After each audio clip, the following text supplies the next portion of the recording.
मला चीड येत नाही हाच माझा सुधाच्या सह आरोपी करा हा दादासाहेब शेळके टायगर सेनेच्या वतीने मागणी करतो. त्याला या प्रकरणात 302 च्या प्रकरणात पोलीस अधीक्षक DYSP संबंधित जे असतील त्यांना या 302 मध्ये सह आरोपी करा. फक्त हे दलितांचं मौतांचं प्रकरण असल्यामुळे 10 दिवसात कोणी आमच्या पत्राची साधी दखल घेतली नाही.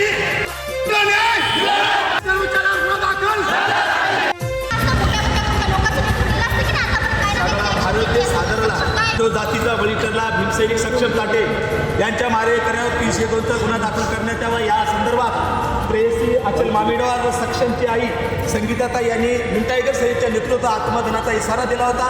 विषय असा होता की ज्या दिवशी सक्षम ताटे यांचा मर्डर झाला होता त्याच दिवशी त्या ठिकाणी पोलीस स्टेशनमध्ये अचल तिच्या भावासोबत गेली होती. तिच्या भावाने सांगितलं अचलला की सक्षमवर खोटा गुन्हा दाखल कर आणि अचलने विरोध केला. तेव्हा ते पोलीसवाले म्हणले जे आरोपीच्या जातीचे होते त्यांचे पाहुणे होते, अबे तुम्ही गुंडा, तुमची दादागिरी आहे, नुसतं काय बोलता, ते हलक्या जातीचा आहे, तुम्ही जा त्याचा मर्डर करून या. आणि त्याचं शपथ घेतली. आजच्या हातचा मोबाईल फोडून टाकला आणि 4 घंट्यामध्ये सक्षमचा मर्डर केलेला आहे. म्हणजे जसं वाल्मी कराडचं प्रकरण घडलं तो गुन्ह्यात सहभागी नव्हता, मात्र मास्टर माइंड होता.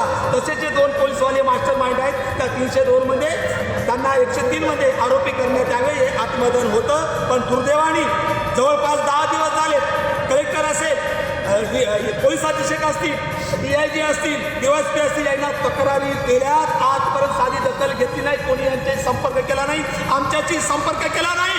मी महाराष्ट्राचे मुख्यमंत्री देवेंद्र फडणवीस, तुम्ही गृहमंत्री आहात. 10 दिवस आत्मधनाच्या तक्रारी देऊन हे पोलीसवाले, हा पोलीस अधीक्षक, हा IG हप्त्याचे खातो, बटक्याचे पैसे खातो.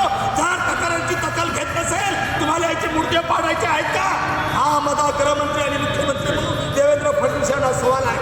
लवकर त्या 2 पोलीस कर्मचाऱ्यांना आरोपी नाही जर केलं तर पुन्हा सुद्धा आमचा आत्मदनाचा भीम टायगर सेनेच्या नेतृत्वात लढा चालू राहील एवढं सांगतो.